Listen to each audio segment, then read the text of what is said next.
Welcome to the Maryland Retail Products Producer Program.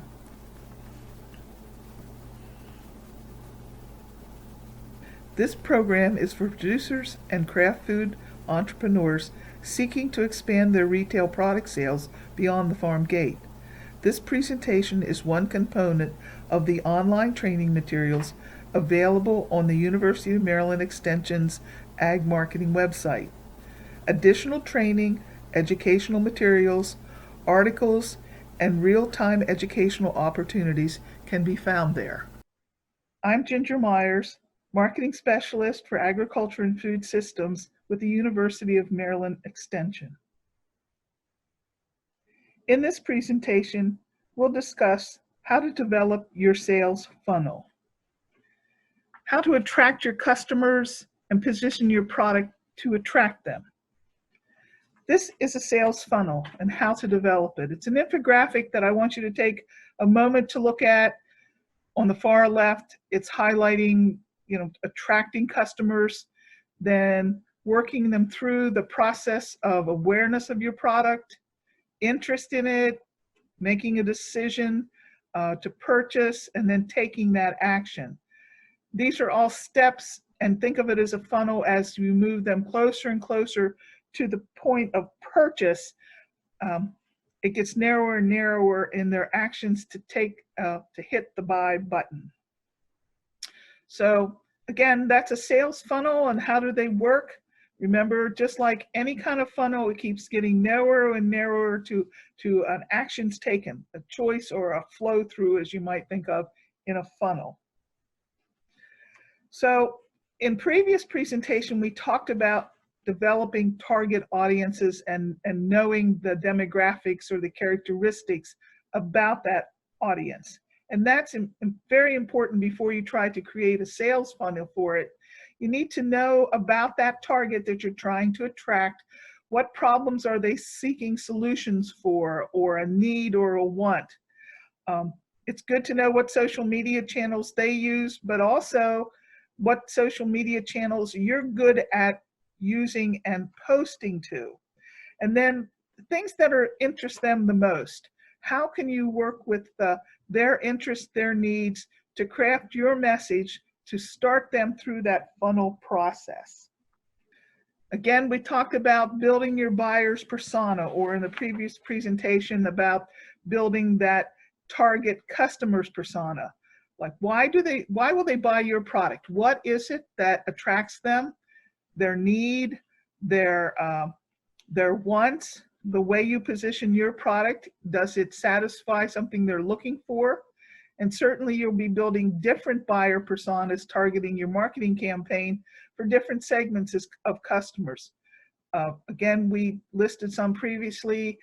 Targeting for restaurant sales is different than targeting for a retail sales in a store, and different yet if you're trying to sell direct to customers online.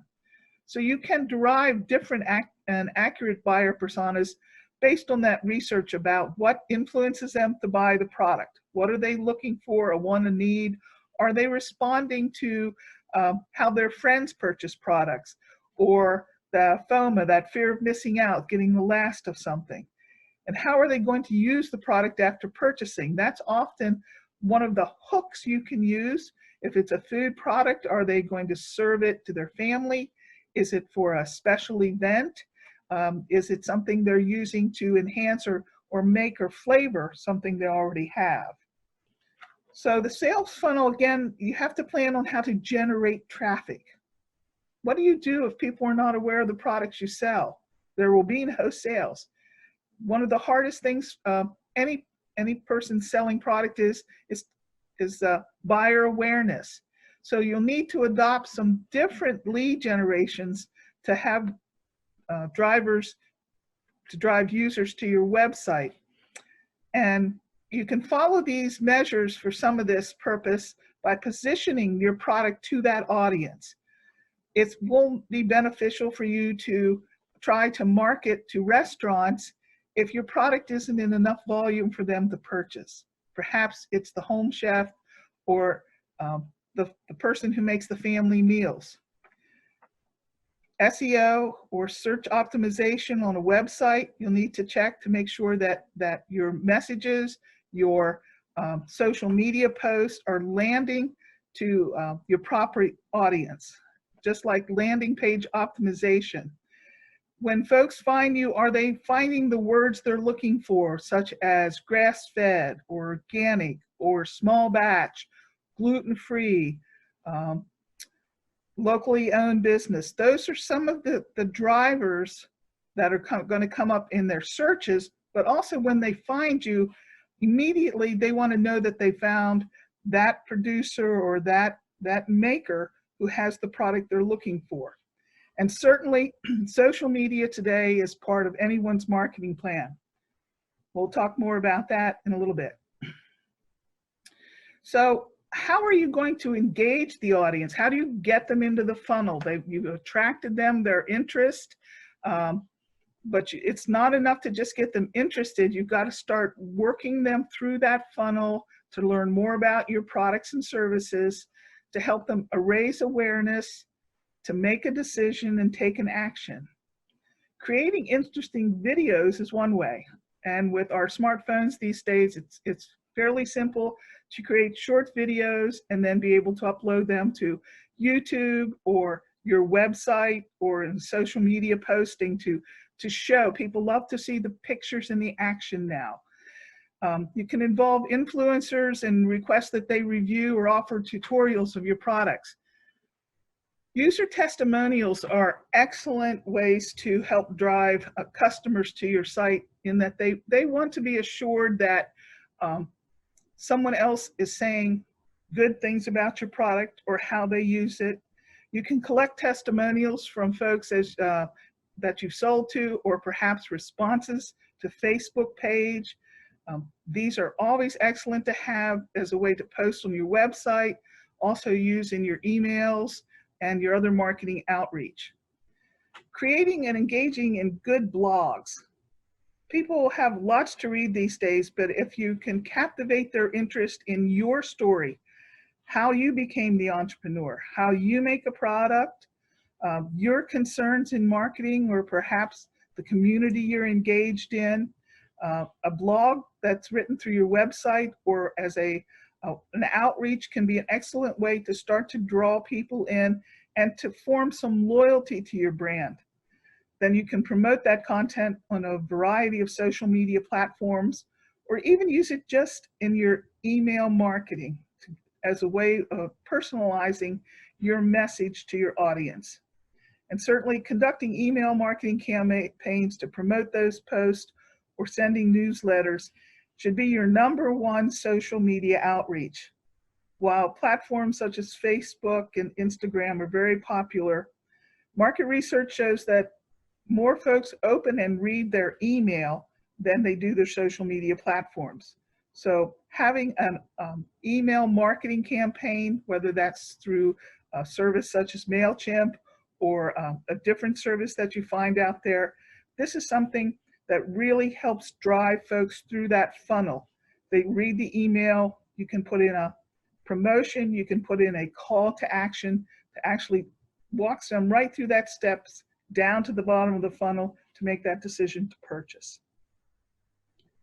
But this is a rather more detailed digital marketing funnel, and it talks about the different